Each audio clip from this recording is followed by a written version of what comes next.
Hello, all of you. As you all know, the topic that we are doing at present is factors affecting agriculture. Previously, we have done the physical factors that affected agriculture, like topography, climate, and soil. And today, what we are going to do is the social factors, how the social factors affect agriculture. अभी तक हमने जो topic हम कर रहे हैं factors affecting agriculture या कृषि को प्रभावित करने वाले कारक, उसमें हमने भौतिक कारकों का अध्ययन किया है, जलवायु, धरातलीय स्वरूप और मृदा। और आज हम जिस तत्व का अध्ययन करेंगे वो हैं सामाजिक तत्व। किसी क्षेत्र के सामाजिक तत्व किस प्रकार उस क्षेत्र की कृषि को प्रभावित करते हैं। सामाजिक गठबंधन, रीति रिवाज, जातिगत व्यवस्थाएं और विभिन्न प्रकार के धार्मिक और जातिगत वर्ग समूह, ये सब अपनी अपनी मान्यताओं के अनुसार उस क्षेत्र की कृषि को प्रभावित करते हैं। जिन देशों में कृषि मूलभूत व्यवसाय व जीविकोपार्जन का आधार है, वहाँ पर जो सामाजिक, संस्थागत और आर्थिक दशाएं होती हैं, वो वहाँ की कृषि और उसके परिवेश को बांधती हैं। इसलिए विश्व में समान भौतिक दशाएं होते हुए भी कृषि के विभिन्न क्षेत्रीय रूप हमें देखने को मिलते हैं और साथ ही समय के साथ बदलते हुए जो सामाजिक मूल्य हैं, उनका भी प्रभाव हम कृषि पर देख सकते हैं। जैसे पूर्व के देशों में, जैसे हम दक्षिण पूर्वी एशिया, चीन की बात करते हैं, वहाँ ज़्यादातर कृषि जीविकोपार्जन कृषि है, किंतु पश्चिमी देशों में कृषि बड़े पैमाने पर की जाने वाली वाणिज्यिक और यांत्रिक कृषि है। कृषि कार्यों, पद्धति और व्यवस्थाओं पर निरंतर प्रभाव डालने वाले जो प्रमुख सामाजिक व्यवस्थाएं हैं, अब आज हम उनका अध्ययन कर रहे हैं और उनमें पहला है भूमि स्वामित्व। भूमि स्वामित्व कई प्रकार का हो सकता है, क्योंकि भूमि हम जानते हैं कृषि के लिए सबसे ज़्यादा इम्पॉर्टेंट रिक्वायरमेंट है ना। वो जो भूमि है वो किसी व्यक्ति विशेष की हो सकती है, वो परिवार की सम्मिलित रूप से हो सकती है, वो किसी सामाजिक समूह की हो सकती है और वो किसी गांव या किसी क्षेत्र या किसी राज्य की हो सकती है। हम जानते हैं कि प्राचीन काल से ही मानव भूमि पर आधिपत्य रखता आया है। सामाजिक महत्वाकांक्षा व प्रतिष्ठा के कारण अधिकाधिक भूमि स्वामित्व की होड़ प्राचीन समाजों में भी देखी गई है। वर्तमान में भी अधिकांश परंपरागत देशों में अभी भी भूमि स्वामित्व को लेकर विवाद उत्पन्न होते रहते हैं। समय समय पर स्वामित्व के आधार में भी परिवर्तन होते रहे हैं, किंतु कृषि को लेकर के जो आज भी महत्वपूर्ण प्रश्न है वह यह है कि भूमि पर स्वामित्व किसका हो। वह जो व्यक्ति फसलें बोता है और कृषि क्रिया करता है, या वह व्यक्ति जो कि उस कृषि भूमि का मालिक है। पूर्वी ये हम जानते हैं कि आवश्यक नहीं है कि जो व्यक्ति भूमि को जोत रहा है और उस पर कृषि कार्य कर रहा है वह उसकी अपनी भूमि हो, व्यक्तिगत रूप से वह उसका स्वामी हो। पूर्वी देशों में हमने देखा है कि भूमि स्वामित्व तो कृषक का होता है, पर फिर वो बहुत छोटी छोटी भूमि उसके हाथ में होती है, उसके स्वामित्व में होती है। जो भूमि का टुकड़ा होता है उसका आकार बहुत छोटा है, जबकि यूरोप, अमेरिका, जापान जैसे देशों में भूमि का या खेतों का आकार बड़ा होता है। इसी तरह साम्यवादी राष्ट्रों में सामूहिक और सामाजिक कृषि पाई जाती है, जहाँ पर भूमि का स्वामित्व किसी पर्टिकुलर समाज या पर्टिकुलर समूह का होता है। तो भूमि स्वामित्व कृषि के प्रकार को प्रभावित करता है। कृषि भूमि पर काश्तकारी व्यवस्था। काश्तकारों से अभिप्राय है कि जो कृषक कृषि कार्य करता है वह स्वयं उस खेत का मालिक है या नहीं है। जो काश्तकार होता है वो खेत का मालिक नहीं होता, पर उस जमीन पर खेत के मालिक से तय विभिन्न शर्तों पर काम करता है। यह व्यवस्था उन देशों में अधिक देखने को मिलती है जहाँ पर जागीरदारी या जमींदारी प्रथा का प्रचलन रहा है।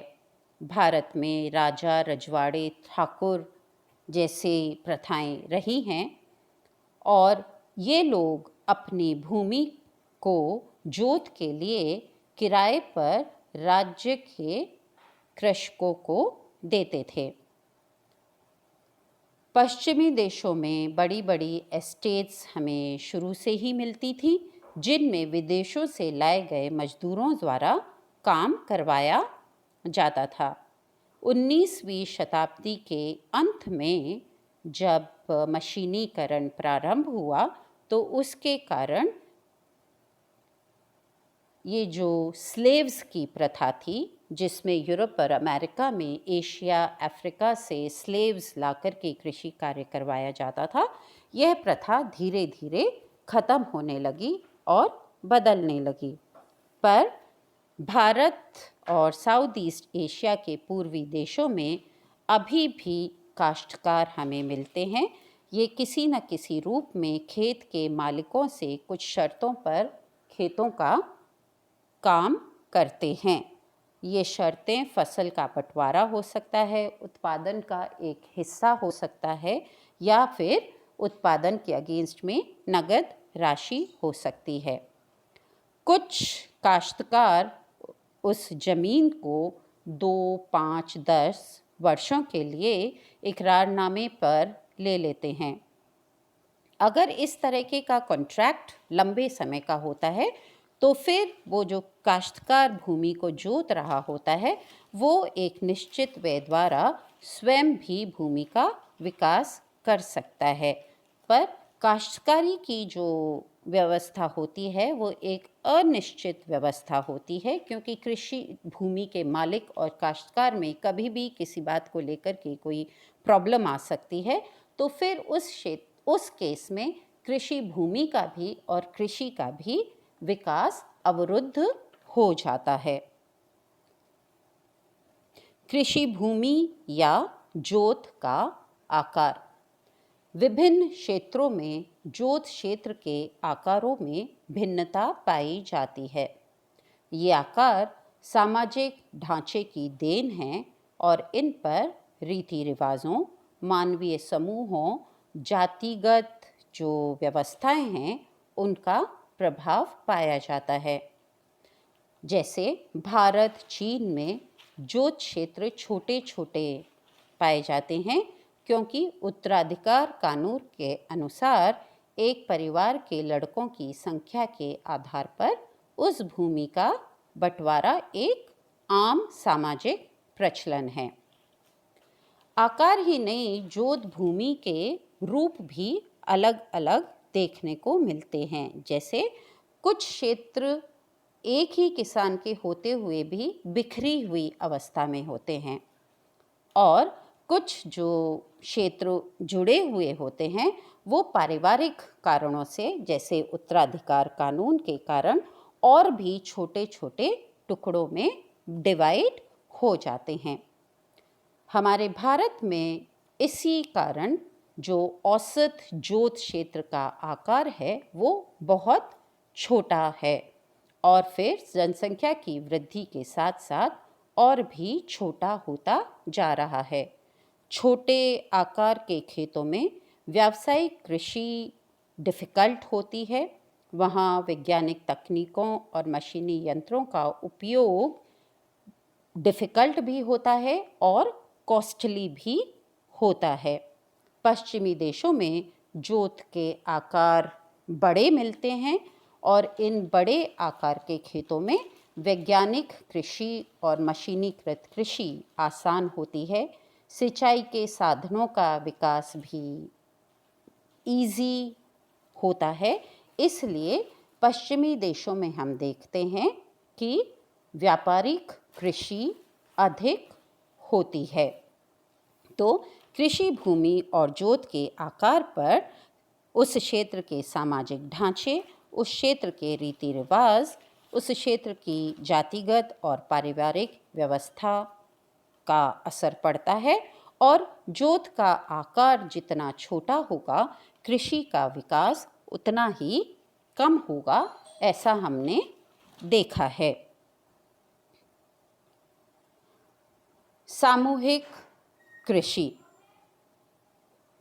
कृषि भूमि किसी धर्म, जाति या विशेष वर्ग समूह द्वारा संचालित होती है। उसे सामूहिक कृषि या कम्युनिटी एग्रीकल्चर कहा जाता है।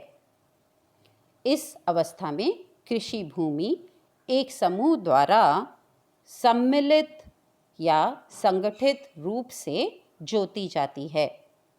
इसके उत्पादन पर भी जो सारे लोग जिन्होंने काम किया है उस खेत पर, उन सभी का बराबर का हिस्सा होता है।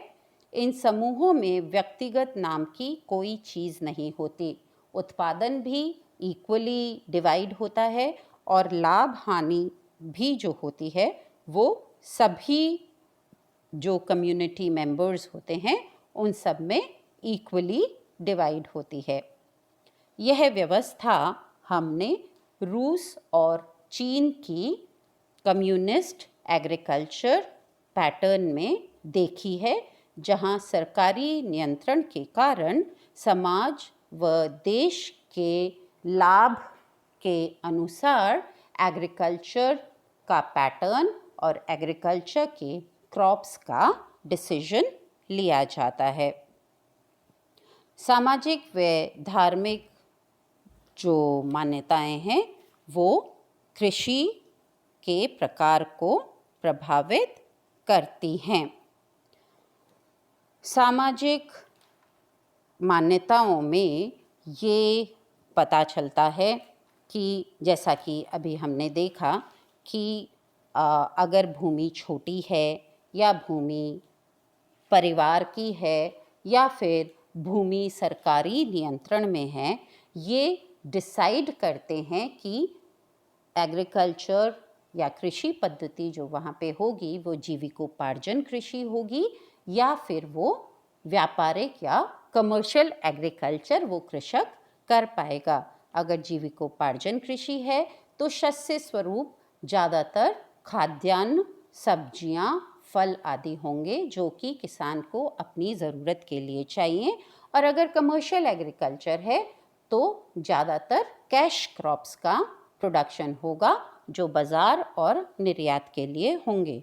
तो इस प्रकार से शस्य स्वरूप का डिसीजन भी ये सामाजिक मान्यताएं डिसाइड करती हैं। यही कृषि की पद्धति भी डिसाइड करेंगी कि मैकेनाइज्ड एग्रीकल्चर होगा या फिर परंपरागत कृषि होगी।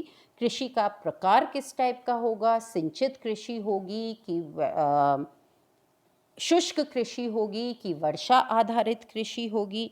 उत्पादन का वितरण कैसे किया जाएगा, अगर वो सामाजिक कृषि हो रही है, कम्युनिटी फार्मिंग हो रही है, तो उत्पादन का वितरण पूरी कम्युनिटी में होगा।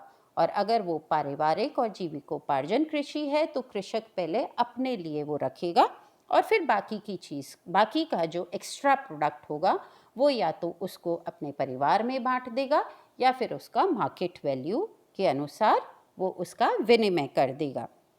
इसी के साथ जैसा कि हम बार बार कहते आए हैं, हमारे देश में और कई अन्य देशों में मिश्रित कृषि की जाती है, जहाँ पे कि कृषि जोत के साथ साथ पशुपालन भी होता है और पशुपालन भी कृषि का ही एक अंग माना जाता है।